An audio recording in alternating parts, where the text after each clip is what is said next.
and welcome back to the show. I'm your host, Soli. Once again, got another beyond splendid talent in the form of my good pal, podcaster, filmmaker, and just all-around hard worker, Nathaniel Avila. Hi, how you doing? Great to be here.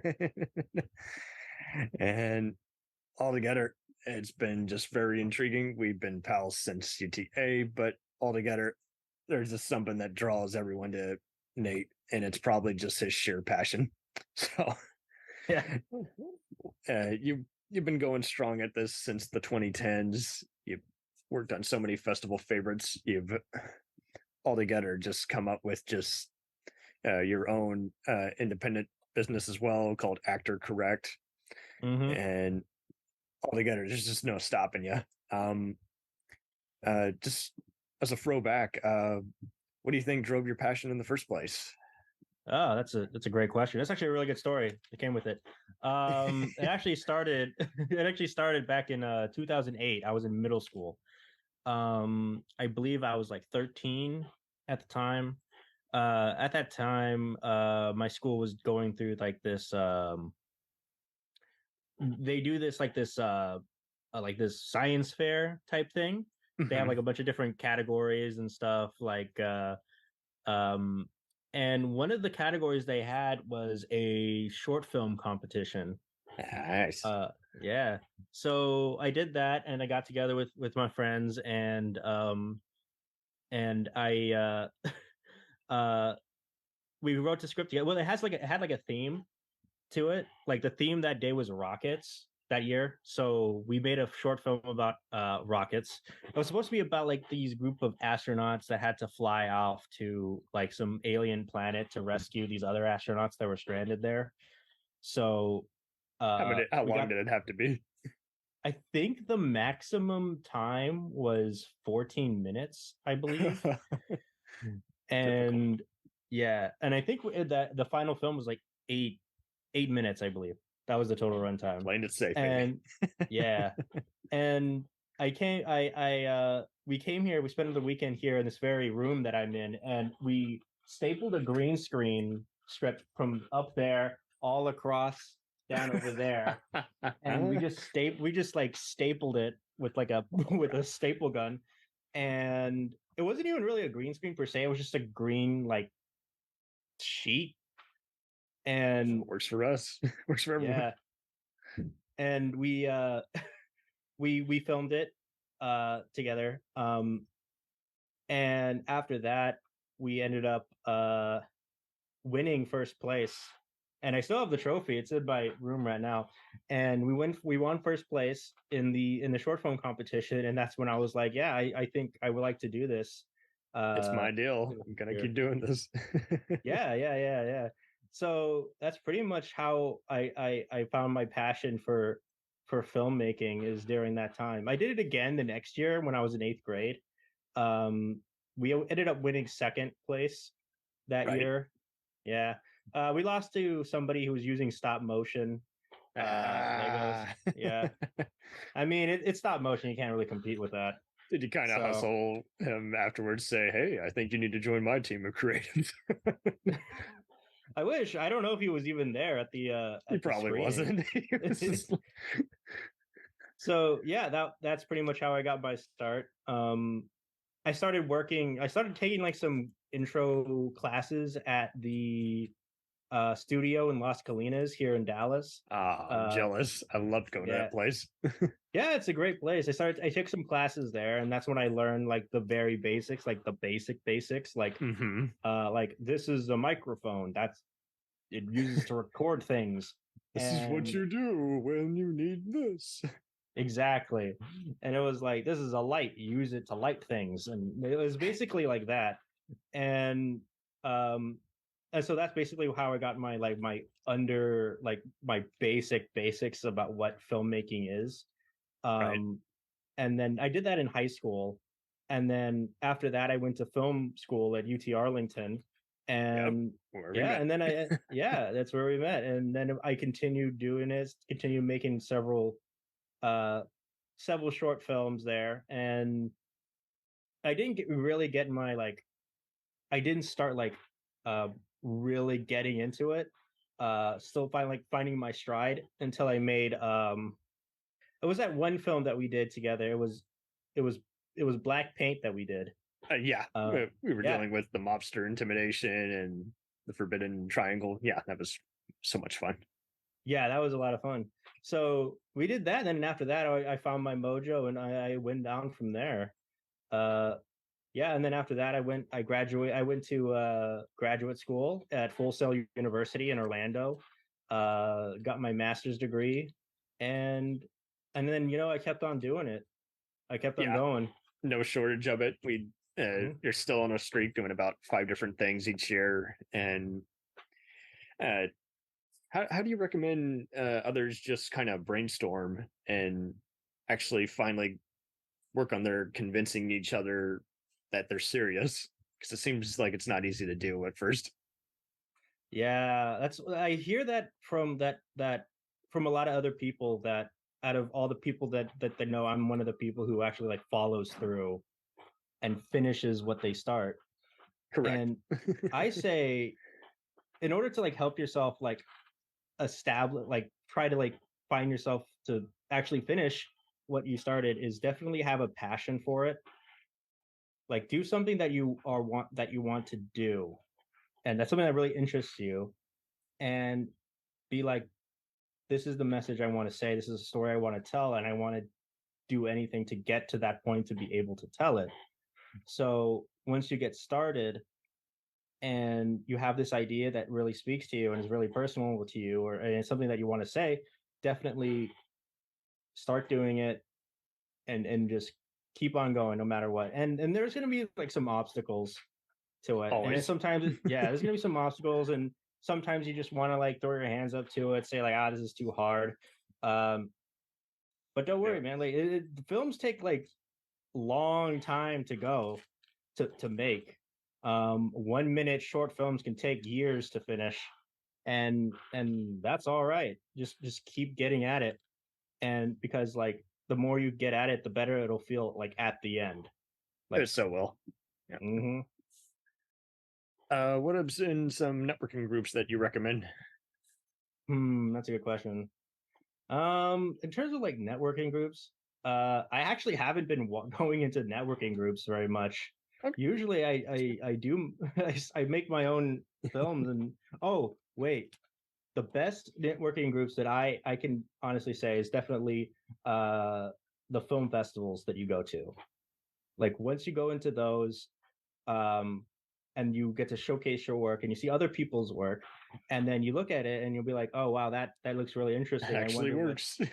yeah, like I wonder what this guy's like. And they have like mixers and events and stuff that you can go to. Right. You could go there, like chat them up, exchange information, say like you want to like do something, collaborate, that kind of thing. And that is probably like the best way to get networking Got to is be at definitely the through those film actual festivals. place. Yeah. Yeah, is actually like where the film like the best places where filmmakers like congregate. That is probably like where the best place to be. And I went to one film festival uh last month, like in October, called Lost River in San Marcos, in Sweet. Texas. Yeah, and then I went there, and it was like they had like a specific block for a specific like genre or topic.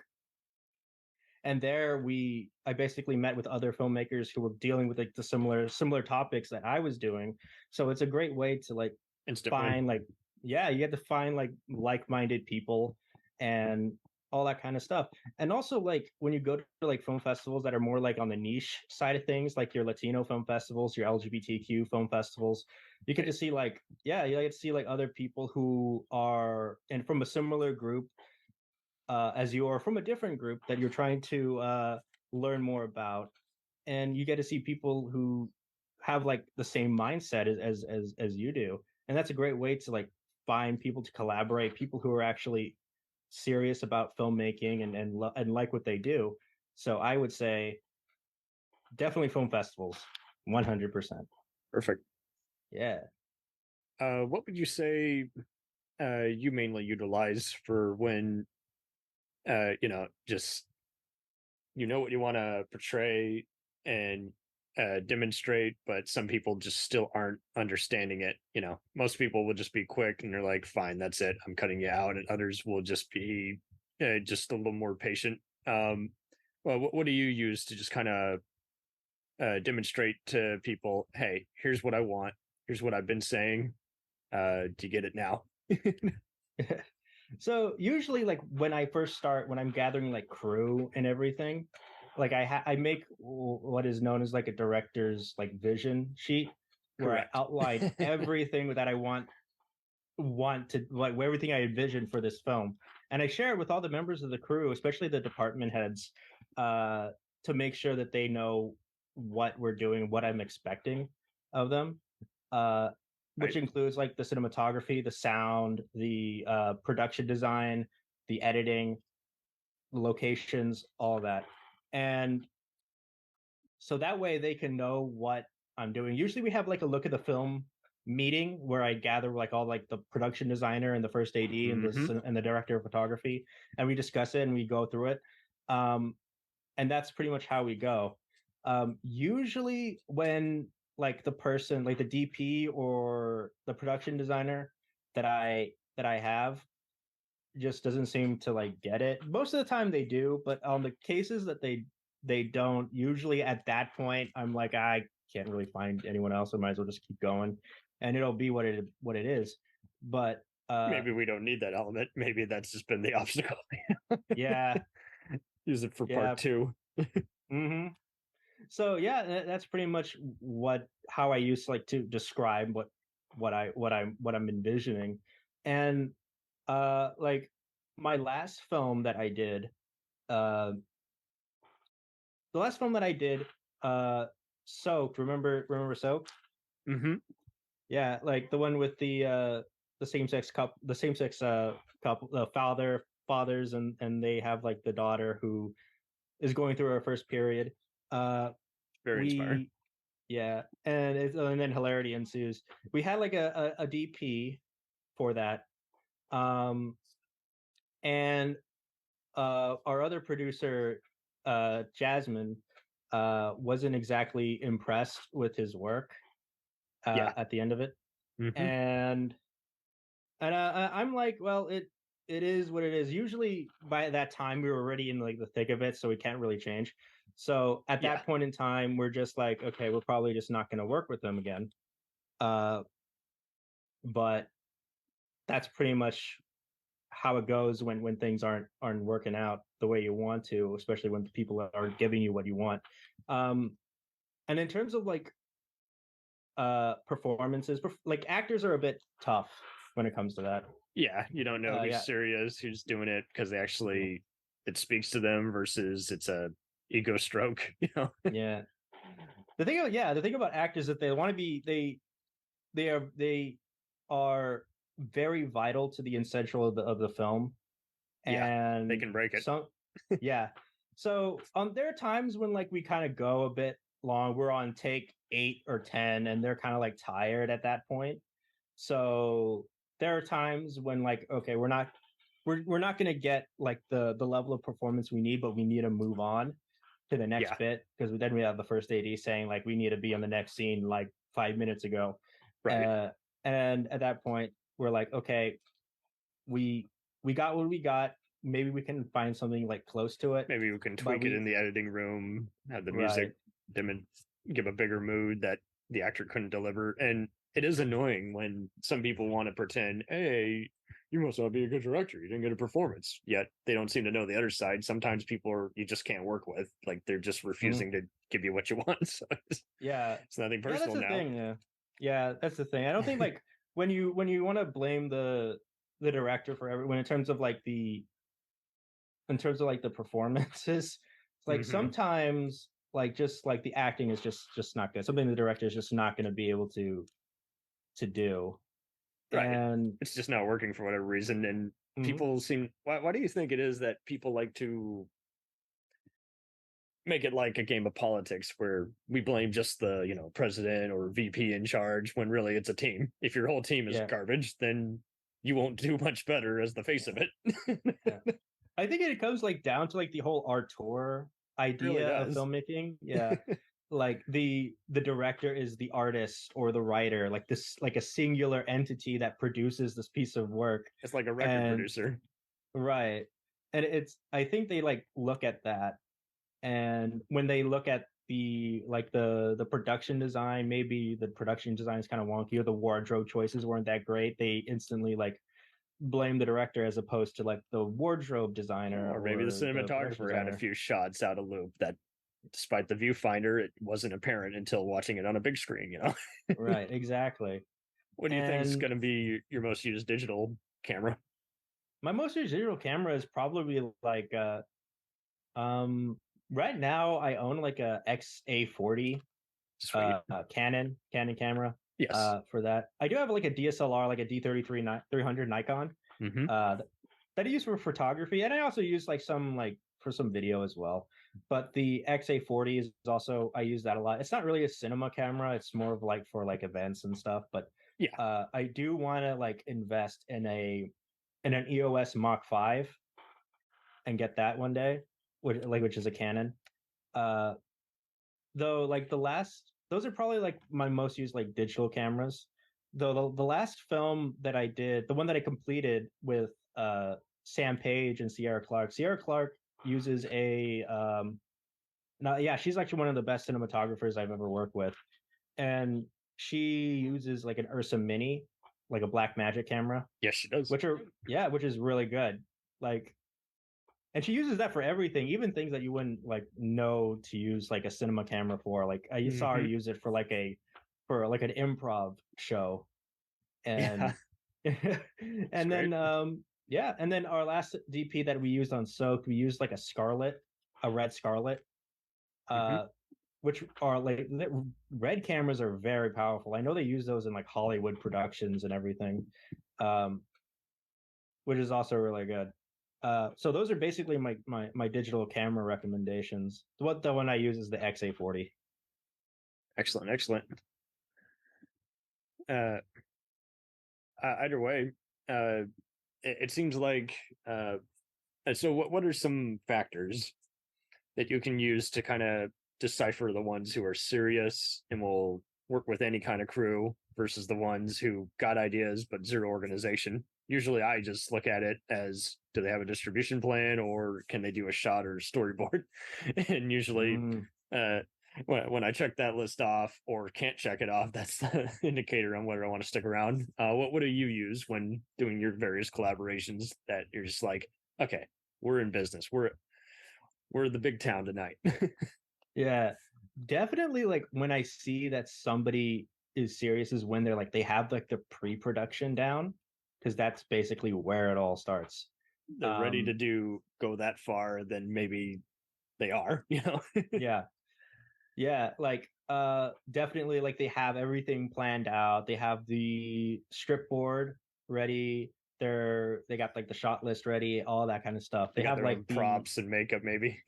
yeah, like they know what they're doing. They have like an idea, and they're able to communicate what they want.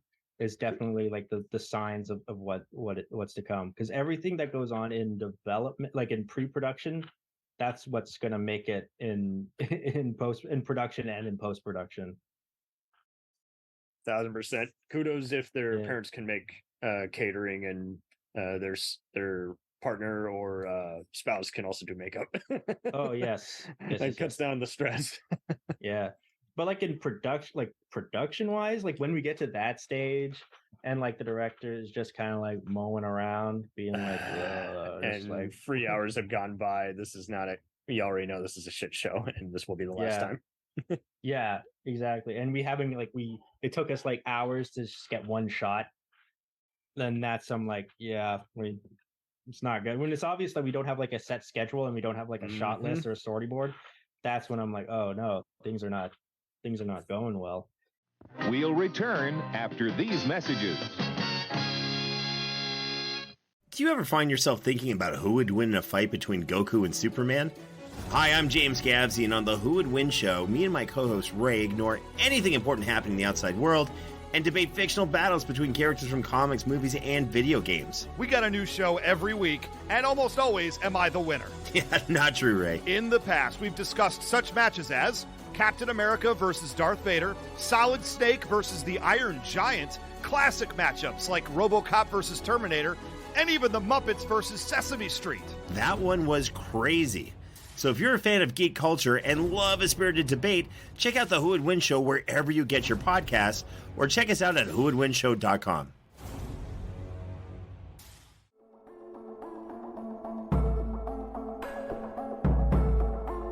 We let things pile up in the DVR, we add them to our queues, we wait for the DVDs and Blu-rays. We time shift. The Time Shifters Podcast. Sci-fi, horror, fantasy, superheroes, comedy, action, film, television, maybe some not-so-current events. Find us on iTunes or at timeshifterspodcast.com. Cool thing about Blind Knowledge is we are in multiple countries. We are worldwide all across the globe. We are in the US, we are in the UK, we are in Canada, Germany, India, Japan. We're in Australia, y'all. BlindKnowledge.com. Now back to the feature presentation.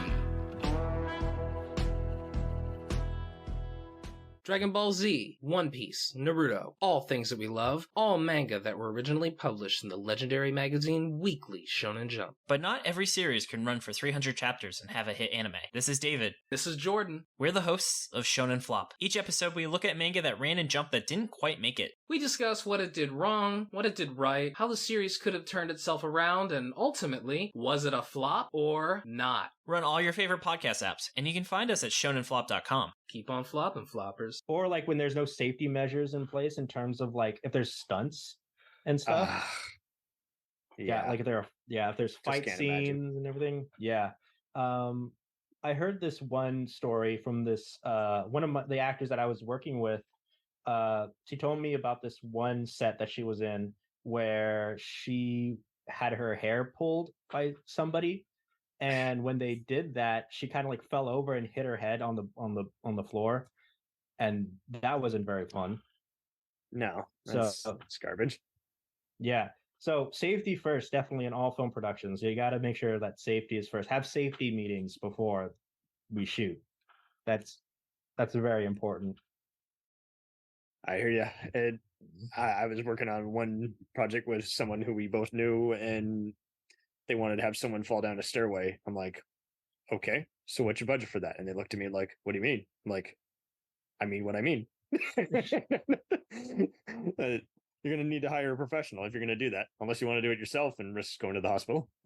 Yeah, exactly. Like fall down the stairs. If like you're on a people tight get budget, seriously injured by that. Or just show the aftermath. Have a very convincing makeup with haunting music score showing something that's happened and the viewers left to their imagination of what transpired. But yeah, so many people. So I've asked this to all the other directors I've been blessed to have on here. I'm going to ask it to you.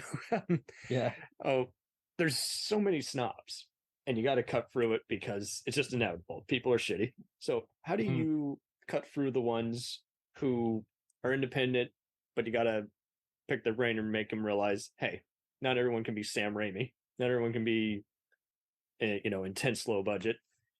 And not obviously this isn't going to look like Christopher Nolan because we're on a budget here, but we still got great cameras. We still got great gaffing and actors and a gimmick. Mm-hmm. Why not take a chance on us? But yeah. So how do you cut through that spiral? How do you decipher who you can actually talk to who's not going to be a total prick? Oh, definitely. It has to basically, usually in terms of that, is you have to be like upfront about what is going to happen. Like when you said like crew calls, you got to be like, okay, the day rate for this is like, it's going to be $100 or $150 or something like that. And then when they apply, they will know that that's what they're going to be getting out of. Yeah. So that way we won't have to like have that discussion about money and everything.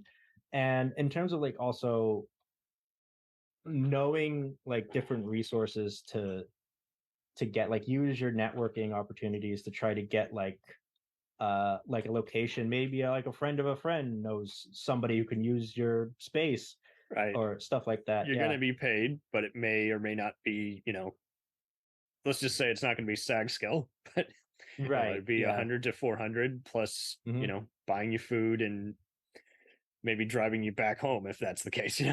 Right.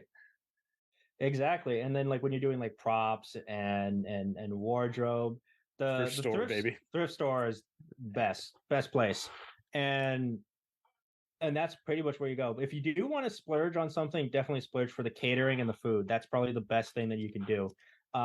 If you have a good craft services and good catering, people will not be super like annoyed by the low budgetness of everything.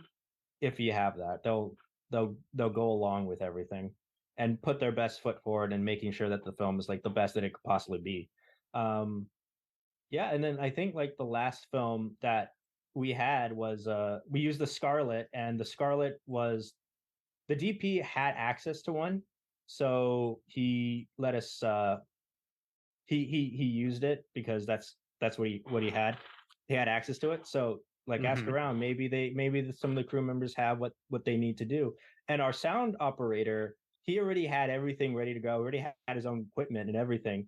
He already had his boom pole, he already had his lavs, he had his mixer, he had everything. And wasn't his first rodeo. Oh yeah.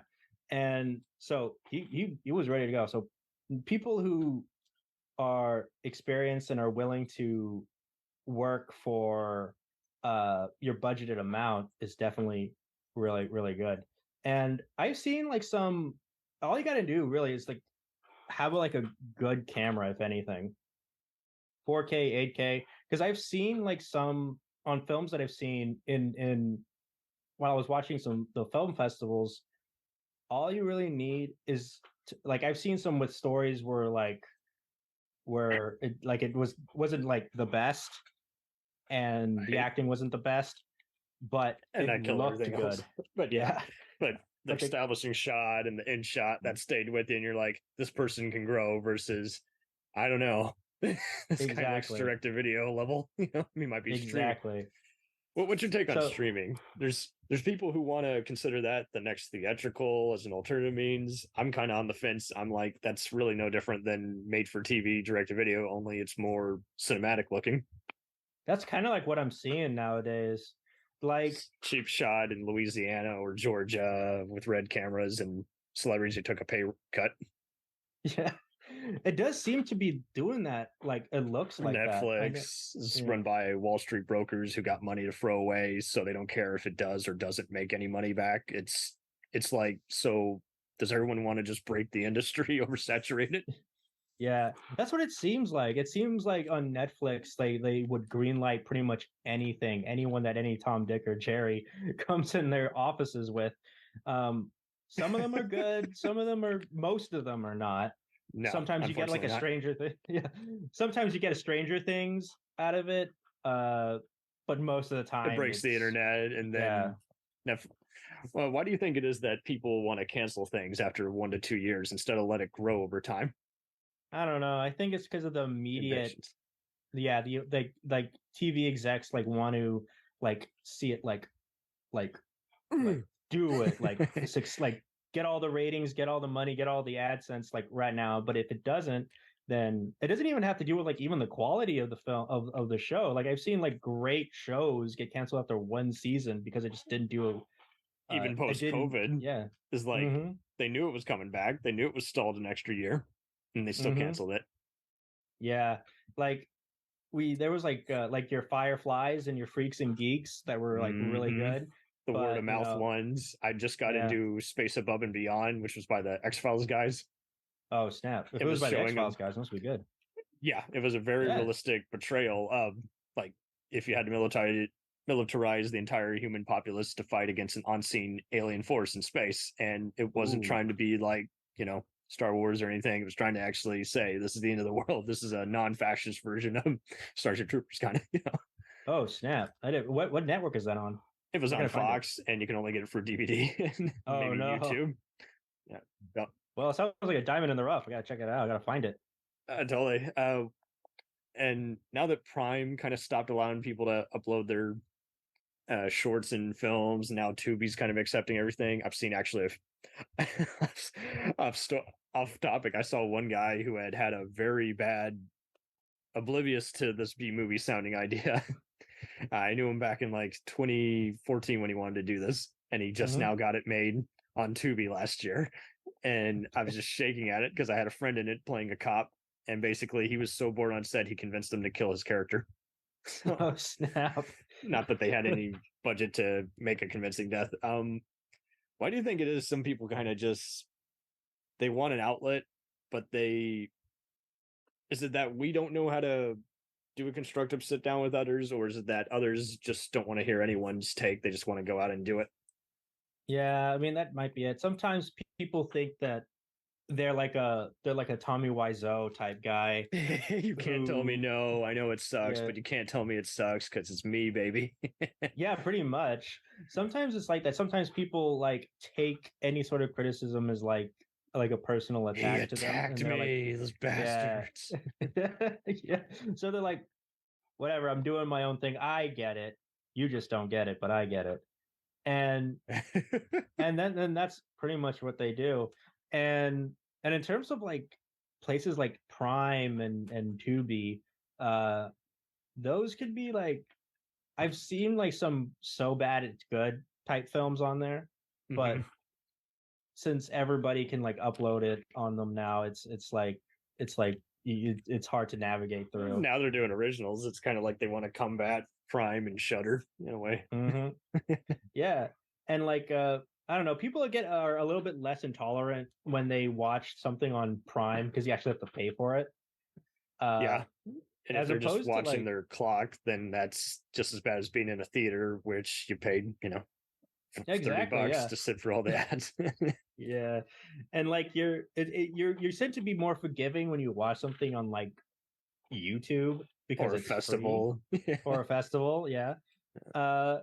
So yeah, that's pretty much where it is. Like, I don't think that streaming should just let anyone upload because that kind of like Yeah. it kind of makes that whole quantity over quality type thing Hmm. be very apparent. Make sure they know how to use an actual phone as their camera.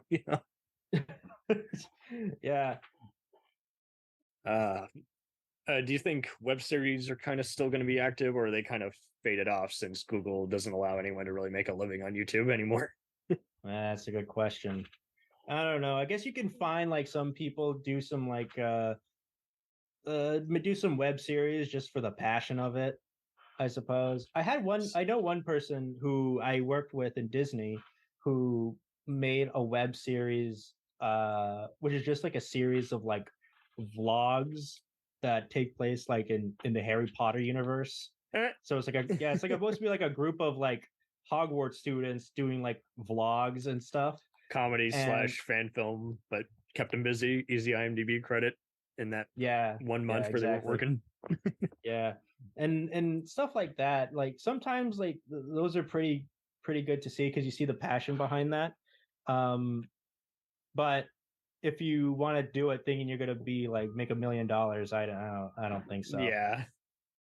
And how do you determine which people are being shady? Obviously everyone's done with the whole "I work for Netflix" line because no businessman just throws that out there. But yeah.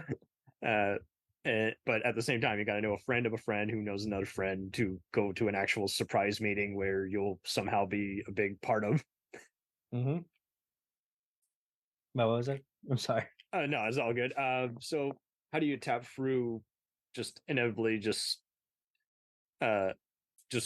you're already good at clearing out the BS, but how do you really, I think, let's say for whatever month you're not able to go to a festival, you're not able to get something done. How do you still stay in touch for the internet? Oh yeah.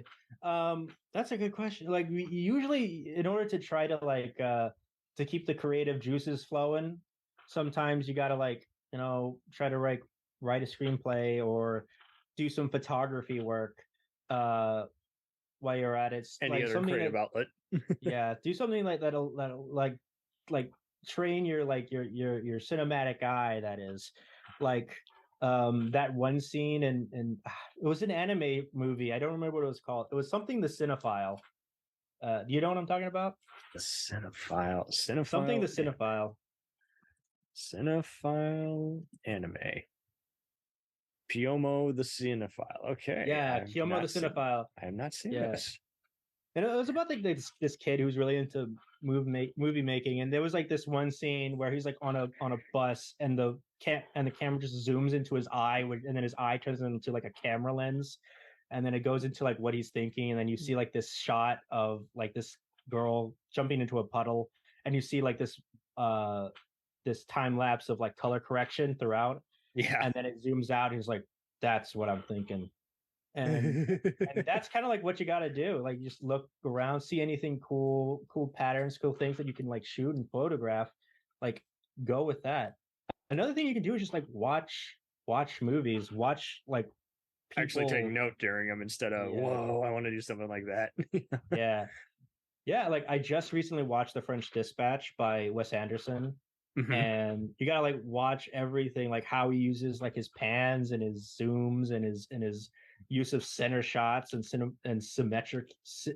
symmetrical shots and everything. Like those are great ways to like keep your mind busy. Like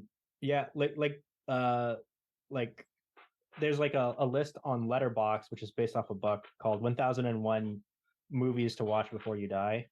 Yes. Yeah, definitely go on there. There's an entire list on Letterboxd that you can go in, watch, like choose any of those films, watch that, and just go down that line. Yeah, like also those are like great ways to keep your mind going.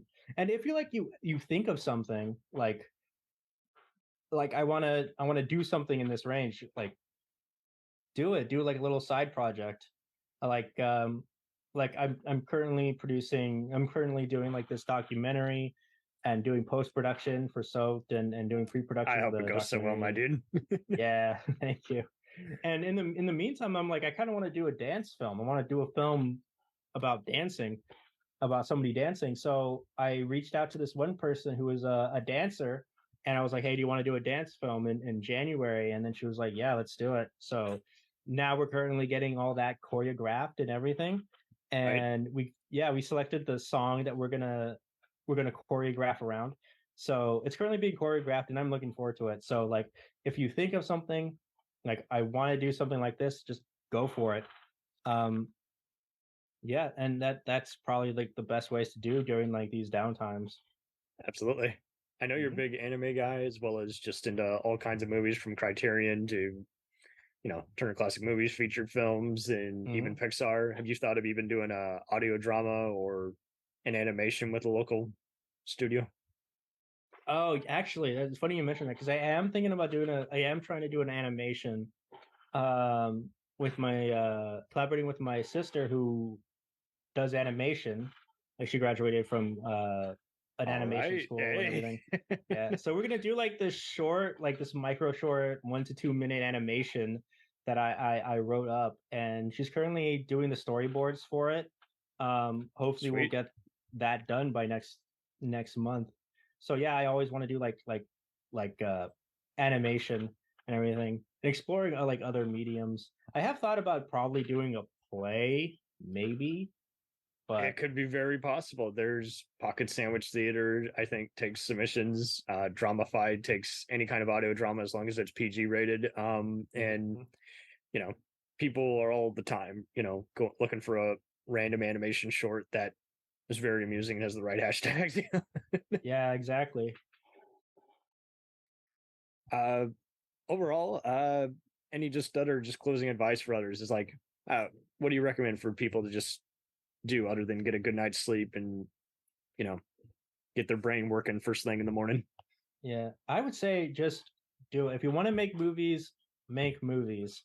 There's no excuse not to. Yeah, there's no excuse not to. Like, just do it, even if it looks like garbage. I know I've been ragging on kind of like garbage movies, but even if it looks like garbage, at least you did it. You'll never know, and you gotta have a thick skin, because there's always gonna be someone who is intimidating in the lobbies, like, it looks awful. Yeah, just brush that off. Like, because even if you're just starting, I mean, yeah, it's gonna look like small people put other people down.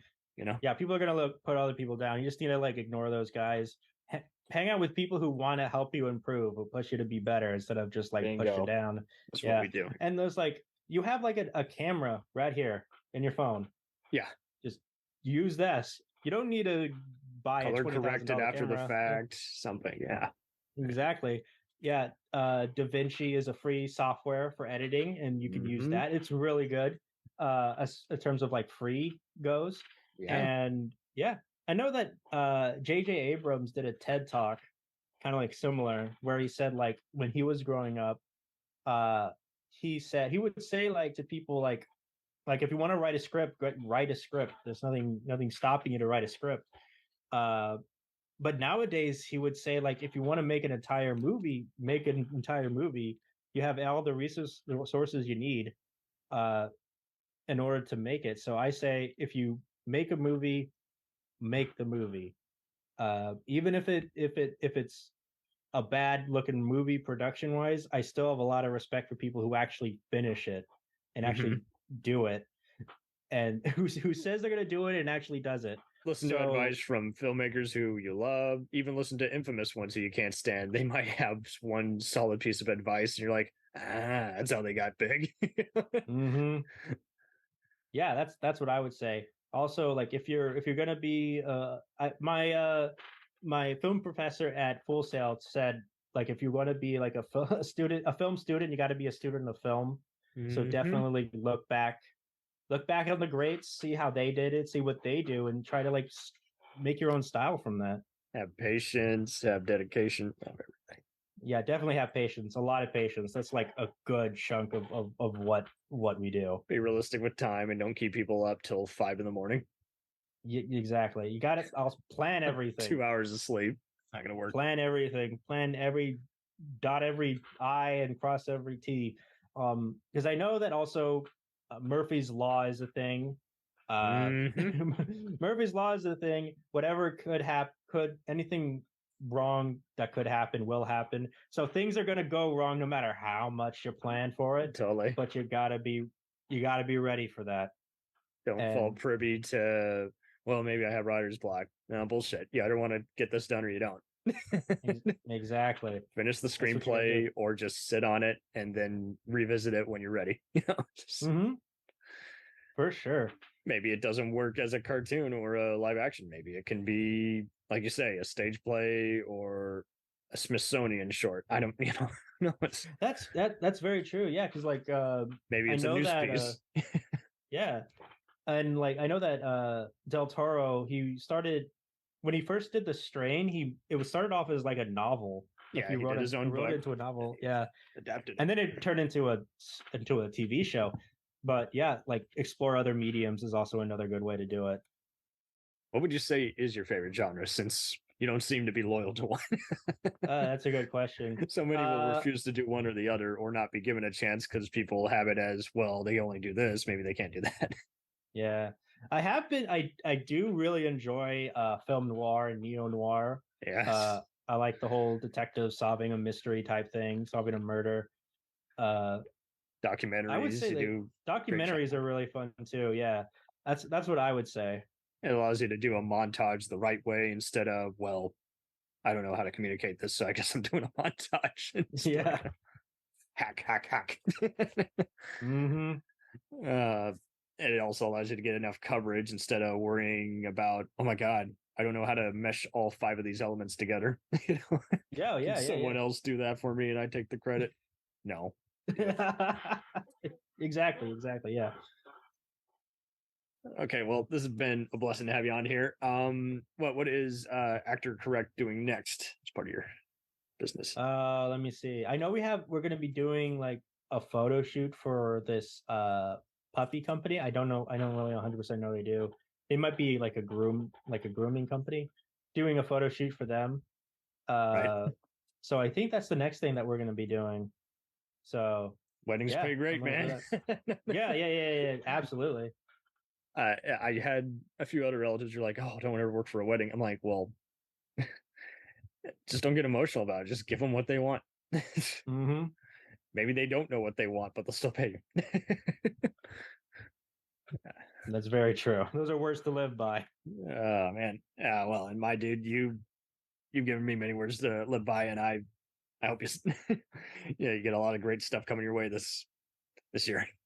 Thank you very much. I really appreciate that. Thank you very much for having me. Thank you very much. Yeah.